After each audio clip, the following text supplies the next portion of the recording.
একটা যুগান্তকারী মানবিক প্যাকেজ তৈরি করেছিলেন। তার জন্যেই কিন্তু এবং এখানকার মানুষজন, বীরভূমের মানুষজন, পার্টিকুলারলি মোহাম্মদ বাজার দেউচা পাঁচামে এখানকার মানুষজন তাতে সেই যে আহ্বান, সেই আহ্বানে সাড়া দিয়ে তারা নিজেরাই বুঝে কিন্তু স্বেচ্ছায় তারা জমিদান করেছেন এবং প্যাকেজের যে ছিল, যে ধারাগুলি ছিল, সেই প্যাকেজের ধারা অনুযায়ী তারা জুনিয়র কনস্টেবল পরবর্তী ক্ষেত্রে গ্রুপ, এই দুটি ক্ষেত্রেই তারা চাকরি পাচ্ছেন এবং আগামী দিনেও পাবেন। আজকে 12 নম্বর এবং 13 নম্বর লটের সেই 264 জন জুনিয়র কনস্টেবল তারা কিন্তু আজকে নিয়োগপত্র পেলেন। আমি 264 জন পেলেন।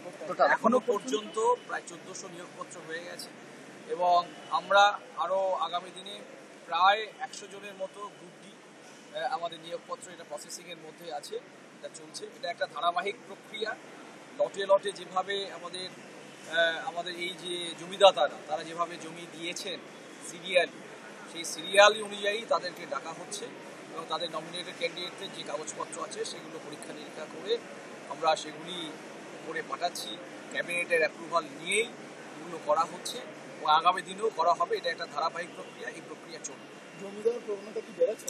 অবশ্যই বেড়েছে। তো মানুষই এখানে ইতিহাস তৈরি করেছেন, আমাদের রাজ্যের মাননীয় মুখ্যমন্ত্রী মমতা বন্দ্যোপাধ্যায় ভাবনা পরিকল্পনা এবং নির্দেশে, এবং তারাই স্বেচ্ছায় এখানে কিন্তু জমি দিয়ে সেই আহ্বানে সাড়া দিয়ে তারা কিন্তু দলে দলে এগিয়ে এসছেন এবং একটা ইতিহাস তৈরি করছেন তারা।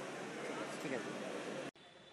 শিবধন মুর্মু, দেখে নিচ্ছি শিবধন মুর্মু তার হাতে নিয়োগপত্র তুলে দিচ্ছেন মাননীয় এডিএম এলএ স্যার।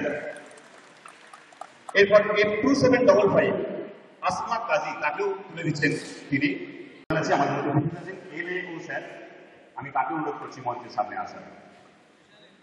হ্যাঁ, স্পেশাল তিনি তুলে দিচ্ছেন F2804 কিঙ্কর রয়, তার হাতে নিয়োগপত্র তুলে দিচ্ছেন। কিঙ্কর রয় এটা নামটা দেখে নিন।